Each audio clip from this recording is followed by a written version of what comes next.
racismo. El racismo nos atraviesa de muchas maneras y es también justamente desde una violencia siempre, ¿no? Lo que necesitamos es que los feminismos desde ya sean antirracistas, como mujeres también, es poder identificar cuáles son esos micro o macro racismos, igual que machismos también, y poder trabajar desde ahí. Las euroblancas dentro del feminismo,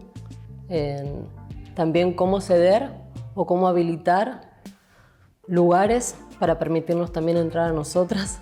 y ser partes y conocernos desde estos espacios de encuentro con mujeres, de poder repensar juntas manera de hacer política, repensar juntas lo que nos atraviesa, como muchas veces dentro de lo personal, porque si no creo que ahí sí se crea una separación y una barrera, y siento que dentro de espacios que nos puedan ceder para sacar de dolor, la rabia o todo lo que tengamos que sacar también, sean esos espacios de contención, de seguridad, de respeto,